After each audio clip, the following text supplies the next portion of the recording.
Okay, सो हम start करने जा रहे हैं नोड जेएस पे। एंड बिफोर, बेसिकली हम लोग जिस फ्रेमवर्क पे काम करेंगे ना, that would be Express JS. But before starting on Express JS, I want to just give a glimpse of how Node JS works behind the scenes. Anyone like has worked on plain Node.js? I think only Abhi is there. So Abhi, Not exactly, but I was going through a book and I just went through 3-4 chapters of that. It was on Node.js. mm-hmm. So it's just like 1/3 I went through, but it made some sense, yeah. Okay. So node JS के अंदर basically क्या है, हमारे पास ना modules होते हैं। So every node application which you create is a node module. ठीक है, तो जैसे हम ये एप्लीकेशन बना रहे हैं ना, उसी तरह से this H T T P is means currently in the core framework. Now suppose इसके बजाय मैं कुछ और चीज़ यहाँ पे रिक्वायर के अंदर लिख रहा हूँ, so that is a project और a node module which some third party created for me. ठीक है, तो अभी के लिए मैं ये अज्यूम कर लेता हूँ this H T T P is a package which someone has created. और ये H T T P package क्या करता है, इसके अंदर एक फंक्शन मैं अभी यूज़ कर रहा हूँ, that is create server. And it is going to create a server for me, जो कि एक ए पी आई बनाने के लिए ज़रूरी है। एक नोड जे एस का वेब सर्वर बना रहे हैं हम यहाँ पे। ठीक है, and I am not using HTTPS. There is another package here, HTTPS। अगर मैं उसको यूज़ करता हूँ तो उसका जो ये क्रिएट ये जो सर्वर है, इसके अंदर मुझे अपने वो भी बताने पड़ते हैं कि मेरा SSL सर्टिफिकेट कहाँ पे है, और वो सारी कॉन्फ़िगरेशन जो है वो यहाँ पे सर्टिफिकेट्स और वो जो भी चीज़ें मुझे कॉन्फ़िगर करनी है मैं इसमें कर सकता हूँ। ठीक है, इफ़ इट वाज HTTPS। ठीक है, अभी के लिए मैं HTTP यूज़ कर रहा हूँ, so I don't need to do all of that. Okay, तो अभी इस क्रिएट सर्वर फंक्शन को कॉल करके मैंने एक वेब सर्वर का ऑब्जेक्ट बना लिया, बट अभी ये वेब सर्वर किसी पोर्ट पे लिसन नहीं कर रहा है। ठीक है, Yeah. देन उसके बाद मैंने क्या किया है, सर्वर डॉट लिसन। अब मैं इसको बोल रहा हूँ तुम इस पोर्ट पे लिसन करो, और जब भी कोई रिक्वेस्ट आए ना, और मतलब सॉरी, जब भी ये सर्वर स्टार्ट हो जाए तो ये कंसोल लॉग कर देना। ठीक है, और इस सर्वर के ऊपर मैंने एक लिसनर लगाया हुआ है कि जब भी कोई रिक्वेस्ट आएगी तो तुम रिस्पॉन्स में हेलो वर्ल्ड भेज देना, क्योंकि रिस्पॉन्स एक स्ट्रीम है। उस स्ट्रीम में मैं राइट कर रहा हूँ एक स्ट्रिंग को। ठीक है, तो ये string as it is response में चली जाएगी, और फिर मैं बोल रहा हूँ रिस्पॉन्स बस इतना ही है, ख़त्म हो गया। तो इसके बाद एक नोड जेएस क्या करेगी, इस स्ट्रिंग को एज ए रिस्पॉन्स भेज देगी। ओके, सो अगर मैं इतना इस एप्लीकेशन को चलाता हूँ, सो ये मुझे मैसेज आ रहा है सर्वर स्टार्टेड, और पोर्ट 3000 पे अगर मैं रिक्वेस्ट करता हूँ,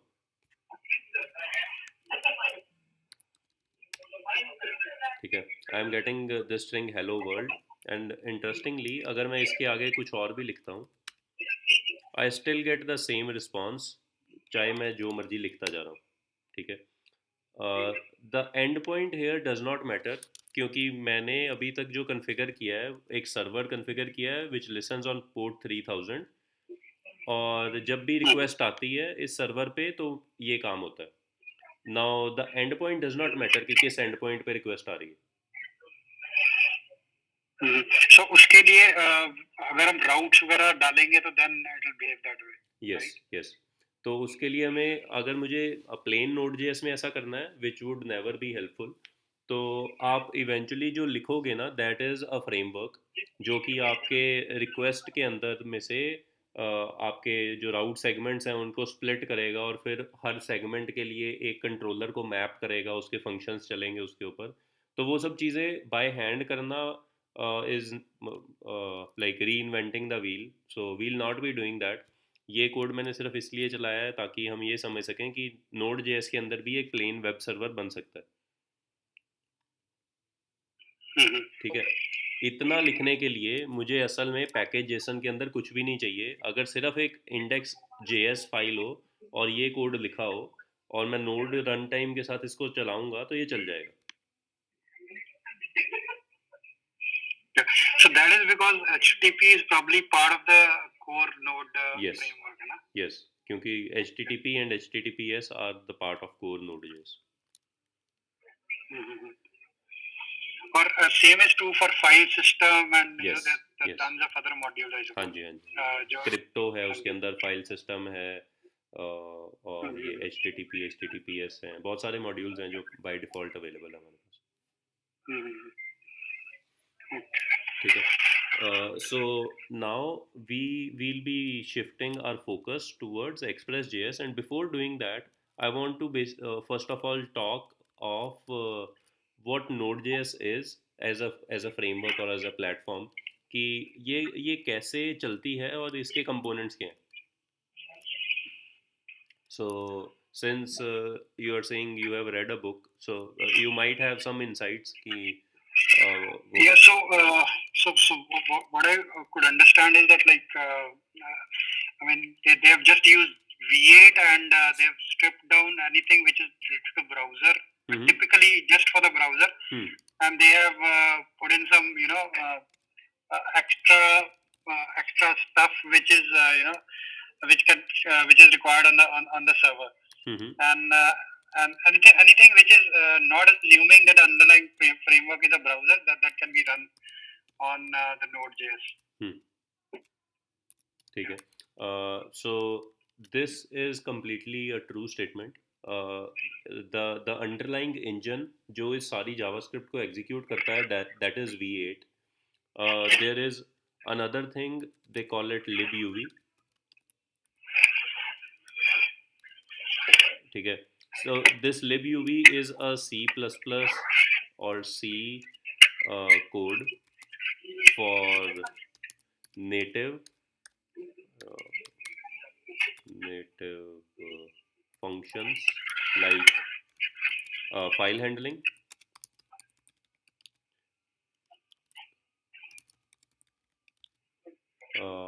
plus some crypto and all those asynchronous.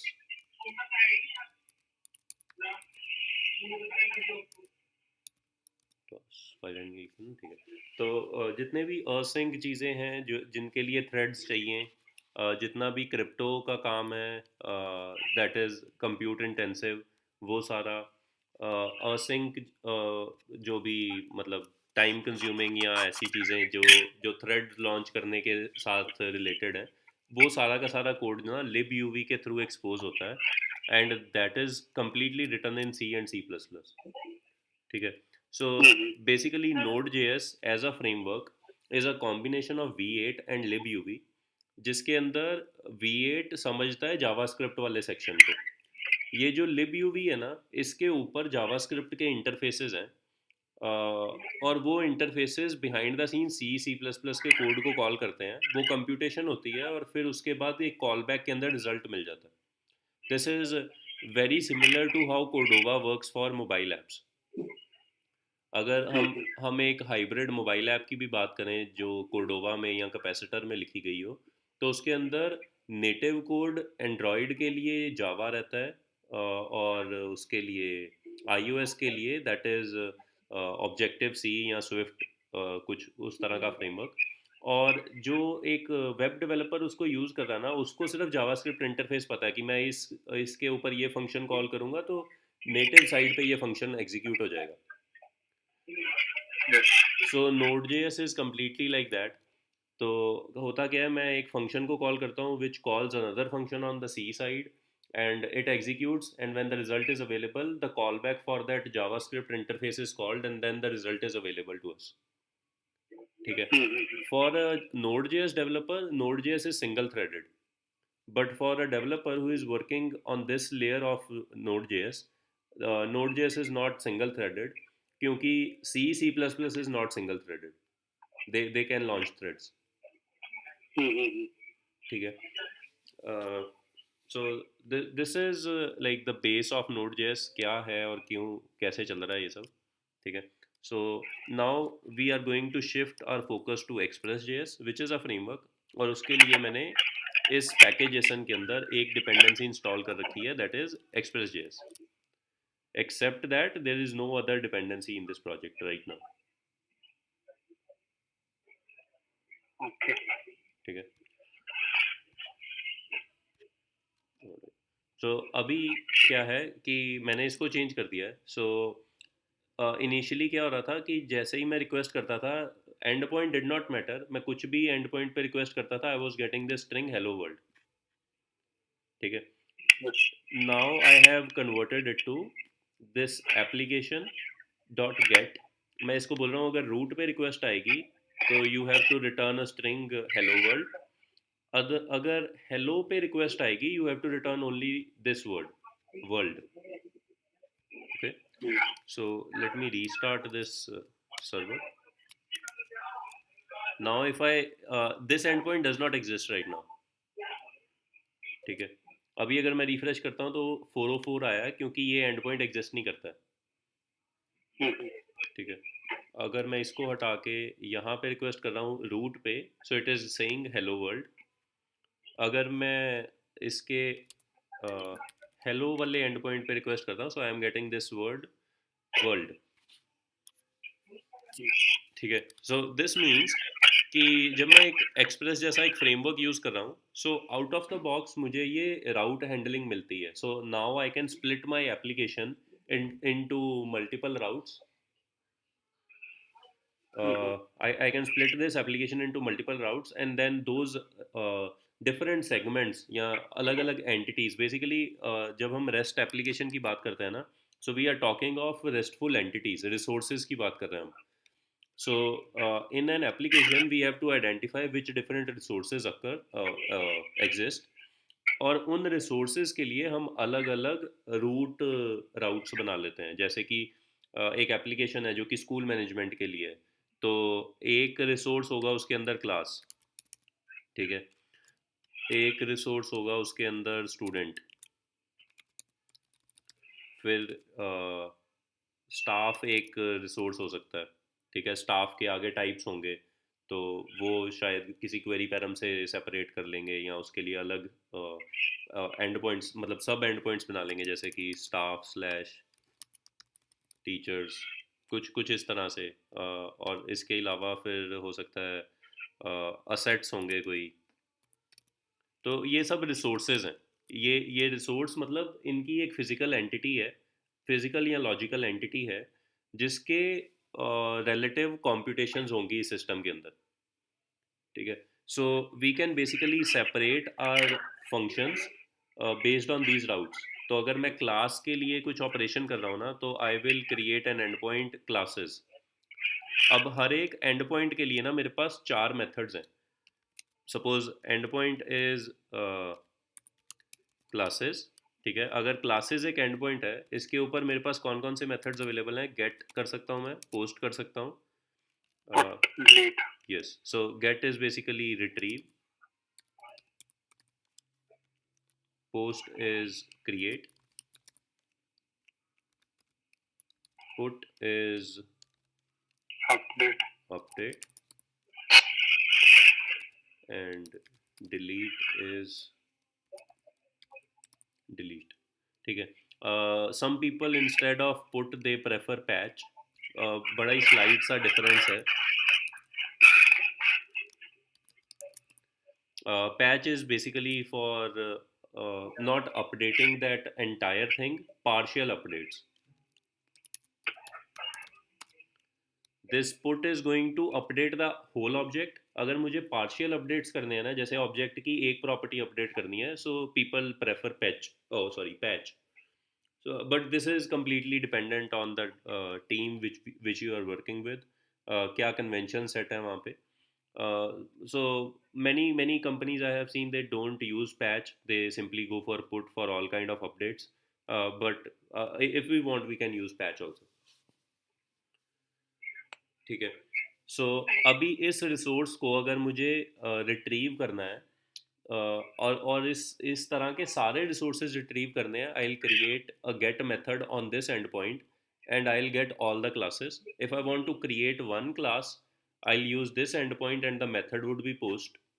और अगर आप यहाँ पे देख रहे हो तो अभी हमने यहाँ पे गेट यूज किया हुआ है।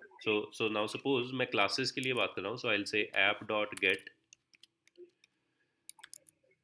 CLASS क्लासेस, एंड देन एक कॉल बैक होगा जो कि एग्जीक्यूट होगा इस एंड पॉइंट के लिए। Then after get I can have a post, ठीक है, and then I can have a put, and then I can have a delete method, ठीक है. So all of these are going to do their relative task, but the endpoint is all the same. सभी का endpoint जो है वो classes ही है. Okay. So, there's some websites, यहाँ पे मतलब some web applications यहाँ पे जो URL में ये slash classes या ये रहता ही नहीं है. They generally manage it behind the scenes as I think headers और ऐसे कुछ तो करते हैं. मतलब you don't get to see what is changing in the URL, but still the application function. That cannot be a REST application, क्योंकि REST applications के अंदर ना URL defines which resource you are trying to work on. तो जो पुरानी applications जैसे अगर मैं ICICI बैंक की एप्लीकेशन भी देखता हूँ ना, तो उसके URL में कुछ एनकोडेड स्ट्रिंग्स रहते हैं. They are not using pure REST for obvious reasons, क्योंकि उनके वहाँ पे सिक्योरिटी बहुत ज़्यादा ज़रूरत है उसकी. So they are not exposing everything कि क्या चल रहा है यहाँ पे. So those kind of applications might do that, but एक बेसिक वेब एप्लीकेशन के लिए जो rest is the way to go. Okay. But if we want to do that in like with Express, is it possible or will it be like complicated? Basically जो browser के URL में दिख रहा है ना आपको, URL बार में, that has nothing to do with Express. जो नेटवर्क टैब में रिक्वेस्ट जा रही है ना, that is basically what is configured on Express. Okay. ठीक है, तो हो सकता है आपका फ्रंट एंड फ्रेमवर्क जो है वो इस तरह के राउट्स पे नहीं चल रहा, आप URL चेंज ही नहीं करते हो कभी, या कुछ ऐसा जो भी चल रहा है आप कर सकते हो उसमें कुछ भी. बट जो जहाँ पे आप कॉल्स कर रहे हो, अगर वो रेस्टफुल है, तो एक्सप्रेस बेसिकली रेस्टफुल फ्रेमवर्क है. इसके अंदर आप आउट ऑफ रेस्ट कुछ नहीं कर सकते. ठीक है, उसके लिए आपको कस्टम Node.js का कुछ लिखना पड़ेगा अगर आप ऐसा कुछ करना चाहते हो. But I don't think that would be like some good suggestion for a project. ठीक है. सो अभी अगर मैं ये यहाँ तक हम जो देख रहे हैं, इसके अंदर क्या किया हमने एक थर्ड पार्टी पैकेज है जिसका नाम एक्सप्रेस है. इसको मुझे रिक्वायर करना पड़ रहा है क्योंकि ये out of the box available नहीं है. और out of the box available होने से मेरा मतलब है कि कुछ वेरिएबल्स जैसे dir नेम या फिर पाथ, क्या होता है उसका नाम, फाइल नेम, ये कुछ ऐसे वेरिएबल्स हैं जो out of the box available हैं. इनके लिए मुझे कुछ भी रिक्वायर करने की ज़रूरत नहीं पड़ती है. And that is because express का Node.js का जब कोड कंपाइल होता है ना, मतलब Node.js का कोड जब रन होता है, so this entire code which you are writing in this index.js, this is not what gets fed to the node runtime. जो node runtime को फीड किया जाता है ना, that is a wrapped function, जिसके अंदर कुछ आर्ग्यूमेंट्स रहते हैं. एक मॉड्यूल एक आर्ग्यूमेंट होता है, उसके अंदर एक रिक्वायर आर्ग्यूमेंट होता है, then there is a argument dir name. मुझे सीक्वेंस याद नहीं है, बट ये सब वेरिएबल्स जो हैं ये अवेलेबल रहते हैं वहाँ पे. फाइल नेम, इस तरह से कुछ ऐसा एक फंक्शन बनता है, और आपका ये सारा का सारा कोड जो है ना, ये इस फंक्शन के अंदर रैप हो जाता है. एंड देन इसका अनोनिमस कुछ भी नाम बन जाता है. ठीक है. और एक्सप्रेस क्या करती है, इस फंक्शन को इन्वोक करती है by passing all these arguments. एक एक्सपोर्ट्स भी होता है आर्ग्यूमेंट इसका ना, एक्सपोर्ट्स. ठीक है. One argument is module exports, then there is a required statement, and then actually ये वाली स्टेटमेंट भी, हाँ रिक्वायर ये है ना, ये रिक्वायर भी इसको इसलिए मिल जाता है ये रिक्वायर क्योंकि इस फंक्शन का एक आर्ग्यूमेंट होता है रिक्वायर. ठीक है. उसी तरह अगर इस कोड के अंदर से मैं मॉड्यूल डॉट एक्सपोर्ट्स लिखता हूँ, तो वो इसलिए एक्सेसिबल है क्योंकि इस फंक्शन का एक आर्ग्यूमेंट होता है मॉड्यूल. और कई बार हम सीधा एक्सपोर्ट्स लिख देते हैं, तो वो भी इसलिए चलता है क्योंकि इस फंक्शन का वो भी एक आर्ग्यूमेंट रहता है. Then dir name and the file name, all of these are the arguments to this function which is created by Node.js for us on runtime. तो नोड जेएस इस सारे कोड को पढ़ती है और इस सारे कोड को एक फंक्शन के अंदर रैप करके फिर उस फंक्शन को कॉल कर देती है। So basically these whatever you are passing ये सारे नोड के ग्लोबल एनवायरनमेंट में पड़े होंगे, राइट? हाँ बिल्कुल। और यही एक कारण है क्योंकि ये जो मॉड्यूल और ये जो एक्सपोर्ट्स हैं ये नोड जेएस हमें एज फंक्शन आर्ग्यूमेंट्स पास करती है, तो नोड जेएस इनके अंदर जो आप वैल्यूज फिल करते हो ना उसको कैश भी कर लेती है। विच मीन्स कि अगर आपने कुछ ग्लोबल कोड लिखा है, लाइक सपोज आपने ऐसा लिखा module dot exports equals something and this something is a result of a computation, तो suppose मैं ऐसा लिख देता हूँ यहाँ पे कि value and the value is coming from an immediately executing function, यहाँ पे मैं रिटर्न कर देता हूँ 24, ठीक है। सो मैं क्या कह रहा हूँ कि इस फाइल में मैं एक्सपोर्ट कर रहा हूँ एक ऑब्जेक्ट जिसके अंदर एक वैल्यू नाम की प्रॉपर्टी है and that is coming from an immediately executing function which returns 24 as a value, ठीक है। सो अब इस वेरिएबल के अंदर जो जाएगा ना that is going to be 24 and to check that we can do it here console पे। अगर मैं यही स्टेटमेंट लिख देता हूँ, so it gives me an object which has a property value and its value is 24, ठीक है। so अभी क्या होगा कि अगर मैं इस फाइल को किसी और फाइल में रिक्वायर करता हूँ ना, और मतलब दो फाइल्स में रिक्वायर करता हूँ इसी फाइल को, तो पहली बार ये फंक्शन इवेल्युएट होगा, दूसरी बार ये फंक्शन इवेल्युएट नहीं होगा। so we can do this another statement. I'll write console log ताकि हम ये देख सकें ये console log कितनी बार चलता है, ठीक है। and then I'll return 24, ठीक है। and let me write it inside another file, एक और फाइल बना लेते हैं जिसका नाम हम कुछ भी रख लेते हैं value डॉट जेएस, ठीक है। इस वैल्यू जेएस में से मैं एक ऑब्जेक्ट एक्सपोर्ट कर रहा हूँ और एक और फाइल बनाते हैं टेस्ट डॉट जेएस। इसके अंदर मैं क्या करूँगा, मैं उसको रिक्वायर कर लेता हूँ। So I will say const ob equals require value, ठीक है। आई डोंट नो मुझे जेएस लिखना है इसके अंदर या नहीं, बट लेट्स सी। और यही चीज़ मैं यहाँ पे भी कर देता हूँ, ठीक है। तो मैंने उस वैल्यू वाली फाइल को दो जगह पे इंपोर्ट करा है और यहाँ पे ना मैं उस फाइल को भी इंपोर्ट कर लेता हूँ, दूसरी वाली जो है टेस्ट नाम की जो फाइल है,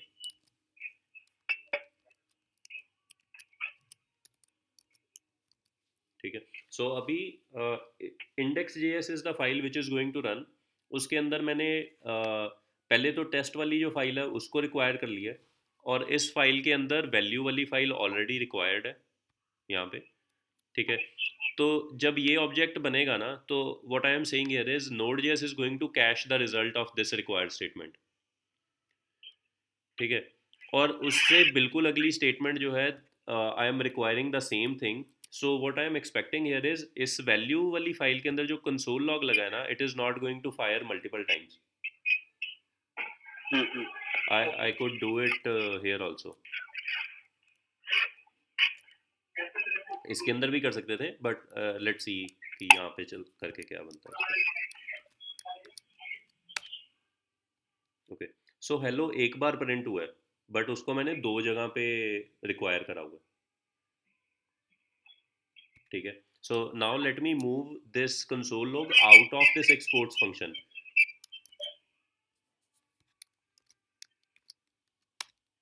ठीक है। अब ये जो एक्सपोर्टेड चीज़ को मैं रिक्वायर कर रहा हूँ and exported thing is this guy, ठीक है।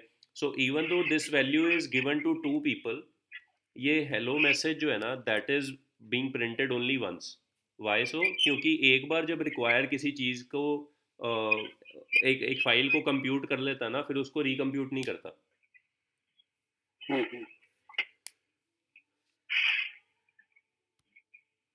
इसमें क्वेश्चन है कोई? अगर सर कॉम्प्लेक्स फाइल हो या ज़्यादा बड़ी फाइल हो, मीन्स ज़्यादा कॉम्प्लेक्स कंप्यूटेशन हो, तब भी वो कैश कर लेगा या फिर दोबारा से करेगा वो उसको प्रोसेस फ़र्क नहीं देखिए? पड़ता ना कंप्यूटेशन कॉम्प्लेक्स है या इजी है। वो जब आप रिक्वायर करते हो एक फ़ाइल को, तो वो एक फ़ंक्शन को इन्वोक करता है उस फ़ाइल के लिए, और उस फ़ंक्शन में से जो भी चीज़ रिटर्न होती है ना, हाँ जी, एक्चुअली उसके अंदर ना ये मॉड्यूल नाम का जो आर्ग्यूमेंट है ना, ये बाद में इस आर्ग्यूमेंट को पढ़ता है। इस आर्ग्यूमेंट के ऊपर जो चीज़ सेट है ना, जब भी आप उस फाइल को रिक्वायर करते हो ना, तो इसके मॉड्यूल में जो भी है ना वो रिटर्न कर देता है। तो एक बार जब ये फंक्शन एग्जीक्यूट हो गया, उस फंक्शन के एग्जीक्यूट होने के बाद इसके मॉड्यूल के ऊपर आपने जो जो सेट किया था ना, इसके लिए बस वही फाइनल ट्रूथ था। उसके बाद वो कुछ नहीं सोचता। अगर आप उसी फाइल को दोबारा रिक्वायर करते हो, वो देख लेता अच्छा ये वही फाइल है जिसको पहले भी रिक्वायर किया था। तो अच्छा ठीक है, तो इसके मॉड्यूल में जो भी सेट है वो दे दो बस इसको। ओके। मीन्स तो जब ये फंक्शन में बाइंड करता है तो जो इसको मॉड्यूल वाला आर्गुमेंट मिला है, हम्म। इसको आगे लेके जाता है फिर वो। हाँ बिल्कुल, मतलब मॉड्यूल के ऊपर एक्सपोर्ट्स प्रॉपर्टी होती है, तो it reads one out of these, इधर मॉड्यूल या एक्सपोर्ट्स, दोनों में से जो भी सेट है, तो वो उसको देख लेता है, उसमें से निकाल लेता है वैल्यू। और सर अगर कोई और मॉड्यूल उसको चेंज कर रहा हो उसकी वैल्यू को, सेम फंक्शन को, चेंज नहीं कर सकता ना, कैसे करेगा? फाइल को ओवरराइड करना पड़ेगा उस केस के लिए आपको। फाइल सिस्टम में मतलब ये तो ऐसा प्रोग्राम हो गया ना कि जिस फाइल से इन्वोक हुआ उसी फाइल को चेंज कर दिया। ऐसा ऐसा नहीं होता ना, जनरली नहीं होता। आप करना चाहो तो कर सकते हो, ऐसे कोड में तो कुछ भी लिख सकते हो आप। हाँ जी,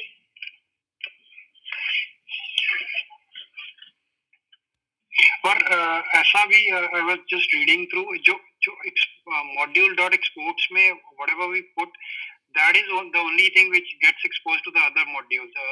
Everything else is part of the sort of local scope exactly of that exactly. module, right? तो यहाँ पे दो प्रॉपर्टीज होती हैं हमारे पास। One is module dot exports like this one. There is another way to do this exact same thing. हमारे पास ना एक्सपोर्ट्स नाम की भी एक प्रॉपर्टी अवेलेबल रहती है उसी फंक्शन के थ्रू। उस फंक्शन कहाँ गया, वो डिलीट कर दिया नहीं है। ये एक्सपोर्ट्स ना, हम क्या करते हैं पहले।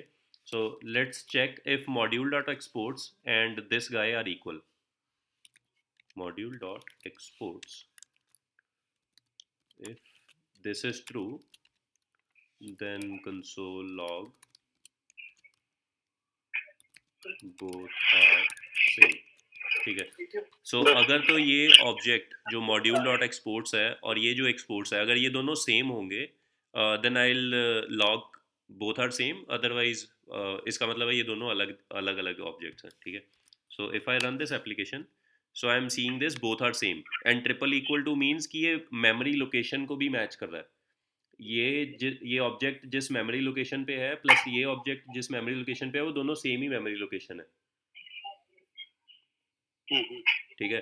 दिस मीन्स कि अगर मैं एक्सपोर्ट्स के ऊपर कोई प्रॉपर्टी सेट करता हूँ या मॉड्यूल डॉट एक्सपोर्ट्स में कुछ डालता हूँ, both are the same things. ठीक है। So the other way to do this module dot exports is, मैं ऐसा लिख सकता हूँ exports. Now this exports is already an object. ठीक है। val equals 24। so what I have written on line 6 is exactly equal to what I have written on line 8 to 12। Basically मैं ये function copy कर लेता हूँ यहाँ पे,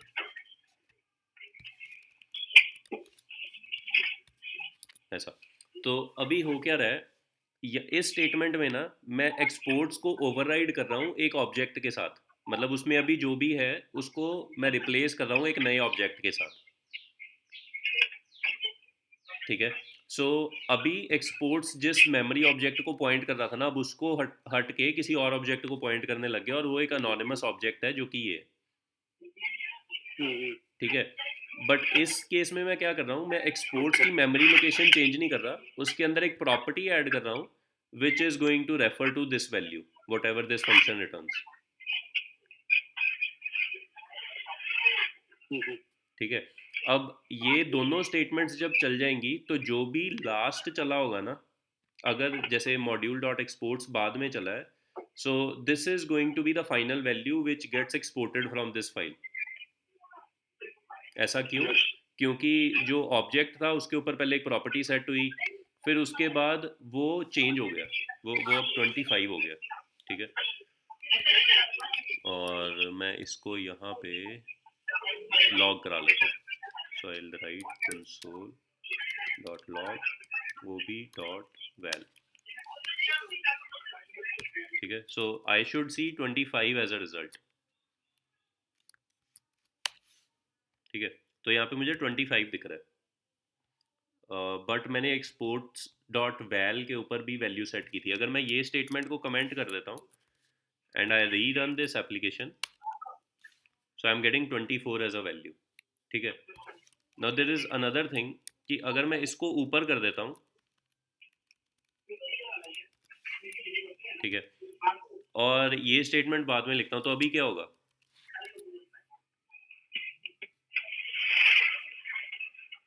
24 I guess. Let's 25 try. होना चाहिए अच्छा, 25 क्यों होना चाहिए? सर। मॉड्यूल को आप बाद में एक्सपोर्ट कर रहे हो, नहीं, मॉड्यूल की वैल्यू। चलो पहले चला के देख लेते हैं। So the value is 25 which I was expecting and there is a reason for that। अब है क्या, जो असल चीज़ है ना वो मॉड्यूल है, क्योंकि मॉड्यूल के ऊपर ना और भी प्रॉपर्टीज़ होती हैं, सिर्फ एक्सपोर्ट्स प्रॉपर्टी नहीं होती, तो वो इस ऑब्जेक्ट को डिस्ट्रॉय नहीं करती है। ठीक है, ये एक्सपोर्ट्स क्या है, ये ना कुछ इस तरह से है, मैं लिख रहा हूँ वेर एक्स इक्वल्स, मतलब पहले एक ऑब्जेक्ट है मेरे पास where Y equals something where X is an object. ठीक है, और फिर मैं बोल रहा हूँ X equals Y dot X. ठीक है, फिर उसके बाद मैंने X equals some other object कर दिया।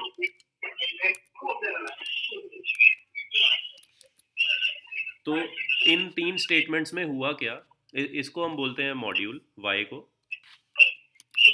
ठीक है, इसको हम बोल देते हैं एक्सपोर्ट्स।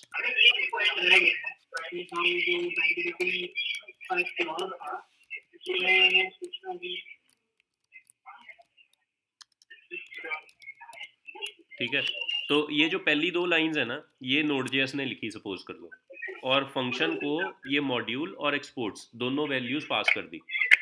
अपने कोड के अंदर मैंने क्या किया, एक्सपोर्ट्स इक्वल्स दिस ऑब्जेक्ट। ठीक है, अभी ये पहले इसी ऑब्जेक्ट को पॉइंट कर रहा था जिस ऑब्जेक्ट को मॉड्यूल डॉट एक्सपोर्ट्स भी कर रहा है, बट अब क्या हो गया, ये एक्सपोर्ट्स एक डिफरेंट ऑब्जेक्ट को पॉइंट कर रहा है। बट क्योंकि मॉड्यूल के अंदर जो एक्सपोर्ट्स है Node.js एट द एंड उसको रेफर करने वाली है, सो whatever change I do to this, if I change this object also module dot exports, this is the final value।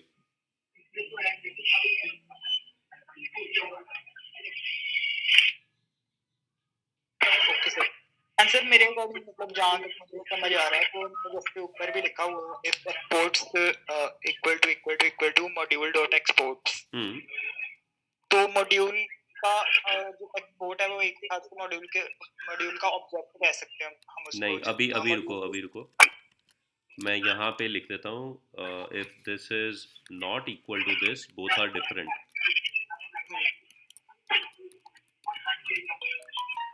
तो अभी मैंने क्या कर दिया है, मॉड्यूल डॉट एक्सपोर्ट्स को एक नया ऑब्जेक्ट असाइन कर दिया, मतलब इसकी मेमोरी लोकेशन चेंज हो गई है, बट एक्सपोर्ट्स उसी ऑब्जेक्ट को पॉइंट कर रहा है जिसको इनिशियली कर रहा था।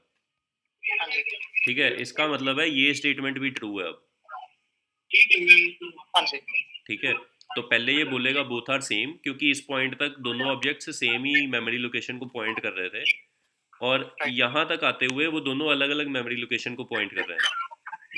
And at the end Node.js is going to refer to this guy module dot exports। तो इसके ऊपर जो भी सेट है ना वो एज ए रिजल्ट मिल जाएगा हमें। So let me rerun this application. So उसने पहले बोला बोथ आर सेम, फिर उसने बोला बोथ आर डिफरेंट, और जो फाइनल रिजल्ट है वो 25 है, जो कि मॉड्यूल डॉट एक्सपोर्ट्स के अंदर था।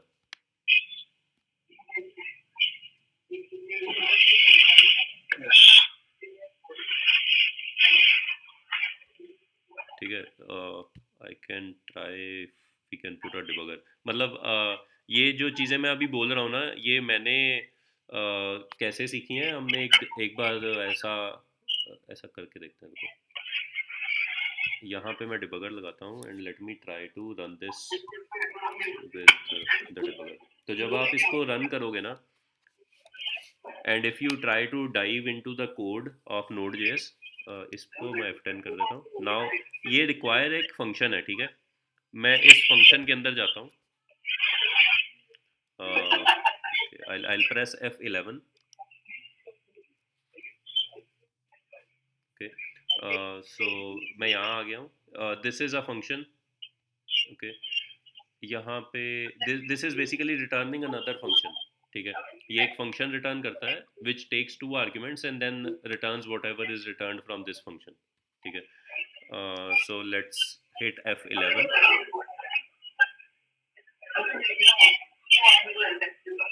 ओके, तो जब वो रिक्वायर हो रही है ना टेस्ट फाइल, तो मैं यहाँ पे आ गया हूँ, ठीक है, क्योंकि टेस्ट फाइल को अब उसको रीड करना है। अभी मैंने फिर से F11 किया, अभी वो वैल्यू वाली फाइल में चला गया है, और इस वैल्यू फाइल के एक्सपोर्ट और मॉड्यूल एक्सपोर्ट दोनों सेम है, ठीक है, दोनों के अंदर एक ऑब्जेक्ट है, बट मॉड्यूल के ऊपर बहुत सारी प्रॉपर्टीज़ हैं, उसके अंदर फाइल नेम है, उसके अंदर पेरेंट है कि इस मॉड्यूल का पेरेंट कौन है, इसका पाथ क्या है, और भी कुछ प्रॉपर्टीज़ हैं, ठीक है। एक्सपोर्ट्स क्योंकि एक प्लेन ऑब्जेक्ट है, इसको F11 करने का कोई सेंस नहीं है, ये भी सेम ही है,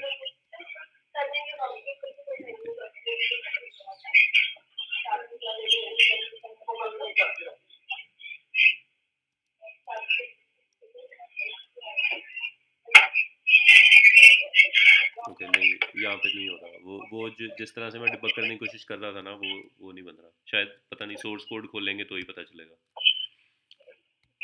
मतलब बेसिकली वो सब चीज़ें ना कोड में लिखी हुई हैं कि Node.js इसको कैसे कॉल करता है, तो आप कोड पढ़ोगे एक बार तो वो बेटर अंडरस्टैंडिंग आएगी Node.js का रन टाइम कैसे चलेगा। ओके, तो यहाँ तक कोई क्वेश्चन है क्या?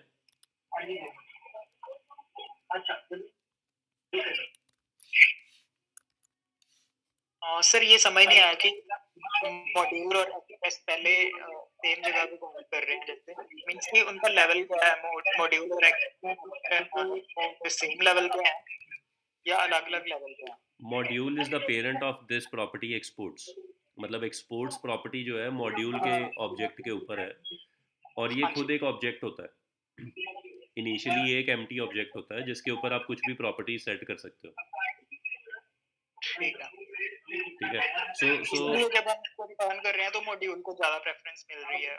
हाँ, क्योंकि module is the entire truth, जो भी कुछ इस पर्टिकुलर फाइल के साथ रिलेटेड है ना, वो इस मॉड्यूल ऑब्जेक्ट में है। Node.js ने आपको एक शॉर्ट हैंड दिया हुआ है कि आप मॉड्यूल डॉट एक्सपोर्ट्स लिखने की बजाय ऐसे लिख लो। इसका फ़ायदा क्या है, मैं इसका फ़ायदा बताता हूँ आपको, देखो ये सब मैं इसलिए बता रहा था ताकि मैं ये बता सकूँ कि इसका फ्लॉ क्या है, बट सपोज आपको ना चार चीज़ें इस फाइल में से एक्सपोर्ट करनी है, तो पहला एक फंक्शन है, फंक्शन 1, ठीक है, इस तरह के 4 फंक्शंस आपको चारों एक्सपोर्ट करने हैं, ओके,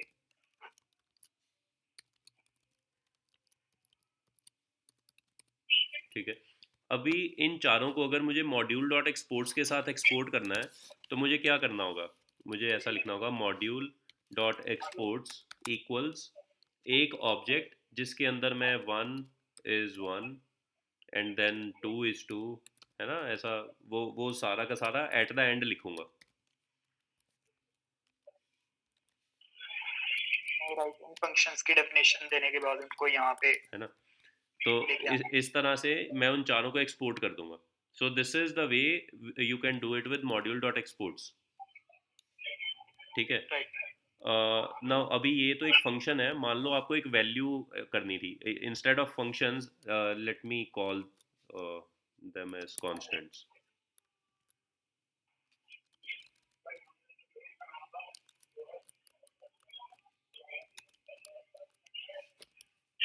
ठीक है। तो अभी मैं क्या कर सकता हूँ, मैंने इस वैल्यू को डिफाइन किया और मुझे मान लो इस वैल्यू को और कहीं यूज़ नहीं करना है, ठीक है। तो मैं इन लाइन इस चीज़ को ऐसा डिफाइन कर सकता हूँ, एक्सपोर्ट्स डॉट 1 इक्वल्स 1, ठीक है। और बाद में जब मुझे यूज़ करना है तो मैं एक्सपोर्ट्स डॉट 1 को यूज़ कर लूँ, अगर इसी फाइल में यूज़ करना है तो। मान लो इस फाइल में मुझे कंकैटिनेट करना था रिजल्ट को, console dot log exports dot 1, ठीक है। तो मैं ऐसे इसको यूज़ भी कर सकता हूँ। तो यहाँ पे अगर मैं इसको ऐसे करता हूँ तो मैंने क्या किया, एक ही लाइन के अंदर मैंने उस वेरिएबल को डिक्लेयर भी कर दिया, डिफाइन भी कर दिया और एक्सपोर्ट भी कर दिया, राइट सर। ठीक है। बट मॉड्यूल डॉट एक्सपोर्ट्स के साथ मैं ऐसा नहीं कर सकता हूँ।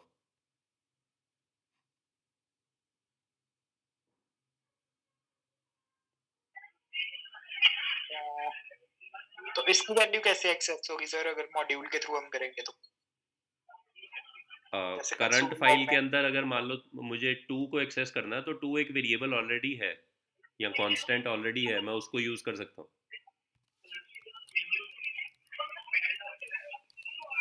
2 यहाँ पे एक ये है ना, इसको यूज़ कर सकता हूँ ना मैं, राइट।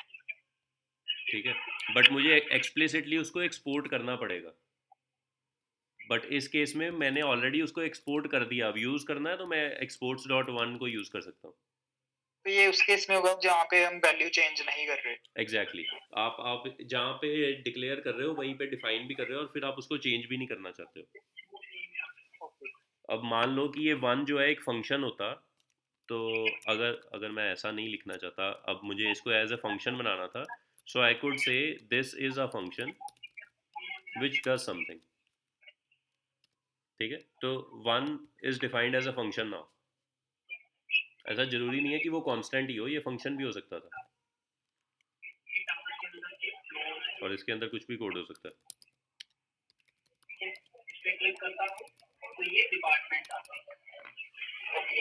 ठीक है। Make sense. और एक चीज़ मैं जो और कर सकता हूँ in case of function, I can name this function. तो अभी ये नेम्ड फंक्शन है, इसलिए it can be used either way. exports dot 1 is also going to be this function, और अगर मैं सीधा 1 लिख देता हूँ that is also going to be this function, ठीक है, क्योंकि वो नेम्ड फंक्शन है, वो डिफाइन हो गया इस फाइल के अंदर।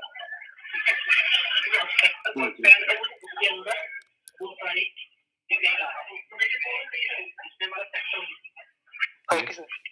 लेकिन जनरली रोहित, जो भी हम लोग एक्सपोर्ट कर रहे होंगे that will be sort of an interface for other modules to use, exactly exactly. तो इसीलिए ये सिंटेक्स हेल्पफुल है, क्योंकि जब आप कुछ चीज़ एक्सपोर्ट कर रहे हो ना तो आप उसको जनरली सेम फाइल में यूज़ नहीं करते हो।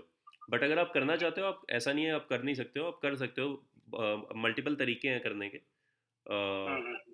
तो इट्स अप टू यू, आप कैसे उसको मॉड्यूल को बना रहे हो।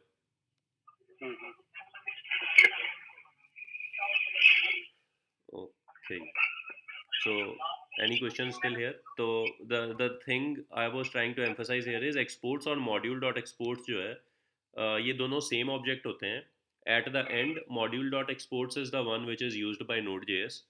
Exports is just a shorthand which is available to us, using which we can write a bit less code and achieve the same thing,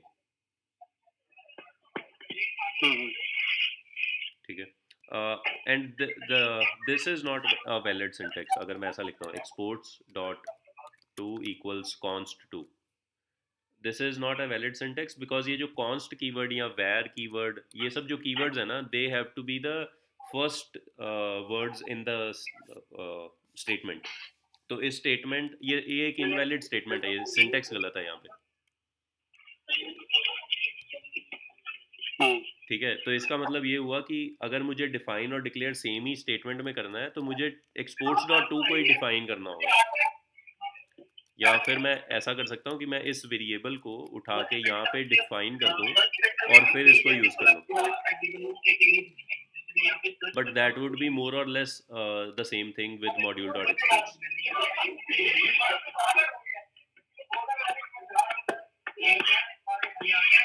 और रोहित इसमें we are not defining the types here, मतलब हाँ, क्योंकि अभी हम TypeScript में नहीं लिख रहे हैं, this is plain JavaScript. okay. So we'll eventually switch to that NX framework, but अभी हम बेसिक अंडरस्टैंडिंग के लिए सिर्फ JavaScript यूज़ करें ताकि हम ये समझ सकें कि Node.js कैसे चल रही है और क्या चीज़ें चल रही हैं, क्योंकि जब मैं TypeScript में चला जाऊंगा ना, so I will not be using module.exports. I'll be using ES6 imports and exports.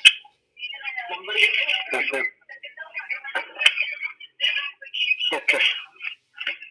But वो जो ES6 के इंपोर्ट और एक्सपोर्ट भी जो है ना Node.js के लिए behind the scenes required statement में ही कन्वर्ट होते हैं.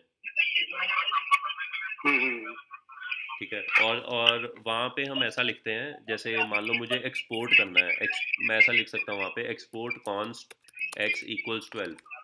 ठीक है, so this is a valid JavaScript syntax, but this is not a valid Node.js syntax. तो ये NX में वैलिड होगा सर ये? हाँ, क्योंकि जब आप टाइपस्क्रिप्ट में लिख रहे होगे ना, तो वो कोड आपका फाइनली उसमें कन्वर्ट हो जाएगा जावास्क्रिप्ट में, और this statement is going to be wrapped with webpack, but essentially जो बनेगा ना यहाँ पे वो ऐसा बनेगा, const x equals 12 and then module dot exports, या ऐसा भी हो सकता है exports dot x equals x. ठीक है, कुछ इस तरह की स्टेटमेंट बनेगी वहाँ पे. ये जो कमेंटेड है that would be transpiled into these two statements.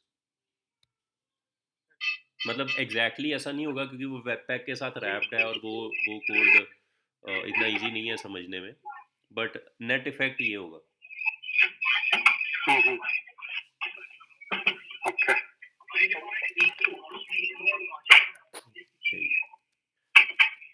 So let me just put it here.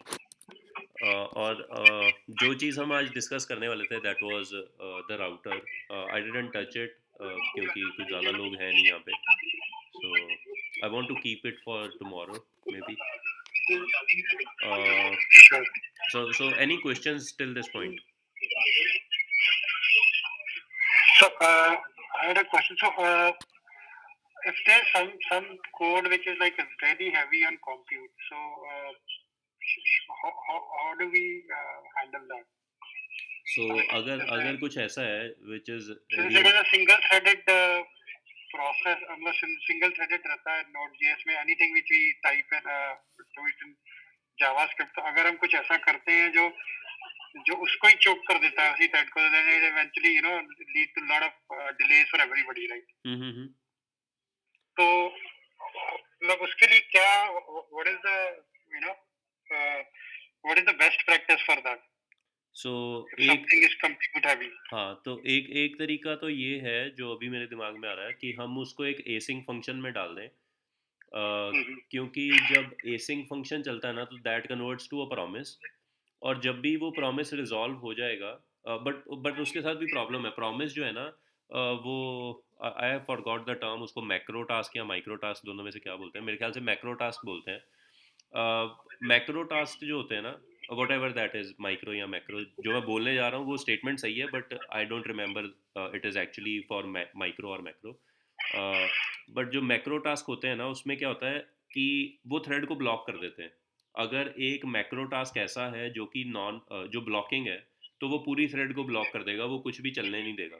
तो इस तरह का कुछ भी कंप्यूट इंटेंसिव आप जावास्क्रिप्ट में कर रहे हो अगर, तो it will block the thread anyway. आप कुछ भी कर लो, आपको उसको या तो एक थ्रेड लॉन्च करना पड़ेगा उसके लिए.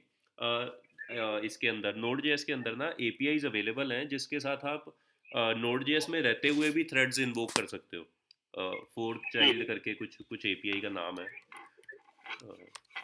Fork child CHILD Node.js. तो इसके साथ आप थ्रेड लॉन्च कर सकते हो.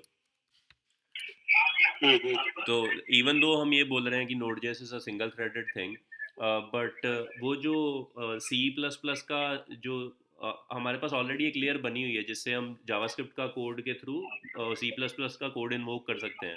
सो उसी तरह का कोड एक्सपोज इन्होंने इसके लिए भी करा हुआ है. ये देखो, अगर मैं इसको स्पॉन कर देता हूँ एक चाइल्ड प्रोसेस को, और फिर उस चाइल्ड प्रोसेस के ऊपर कुछ भी रन करता हूँ मैं, तो वो उसके ऊपर मैं फिर कॉल बैक्स लगा सकता हूँ.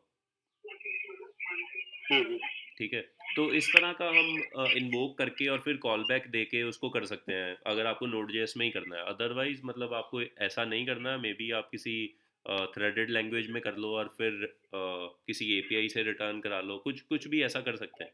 सो मल्टीपल ऑप्शंस अवेलेबल है.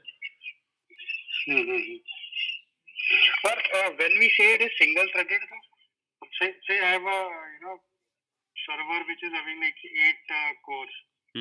तो उसमें मतलब essentially ये एक ही core use कर रहा होगा, या will it be using like all 8 cores जो Node.js का मेरा runtime है? This is hard to answer question, but what I feel is ये एक ही core नहीं use कर सकता. It is going to use all of your cores, क्योंकि that core management is not done by Node.js, it is done by the operating system. So operating system के ऊपर depend, but operating system भी multiple codes पे ना तभी डालेगा जब multiple threads होंगे. अगर एक ही थ्रेड होगा तो एक ही कोड यूज करेगा. So वही मेरे को, that's what I by the very design, अगर ये एक ही कोर यूज करता है, मतलब से अगर आपके पास like 16 कोर CPU प्रोसेसर है और एक 1 CPU है, तो essentially दोनों की परफॉर्मेंस तो सेम ही रहेगी.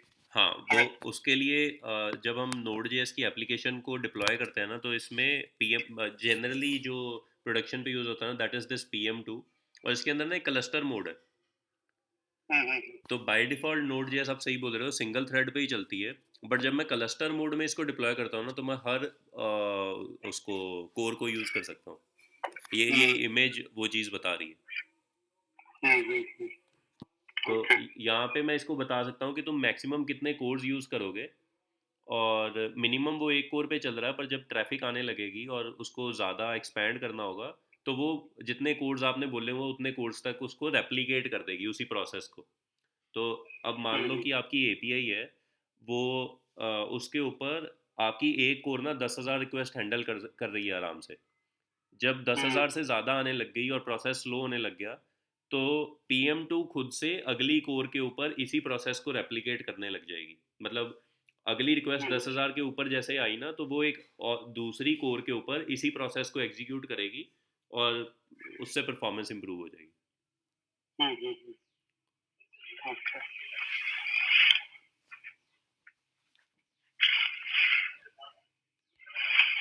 ठीक है.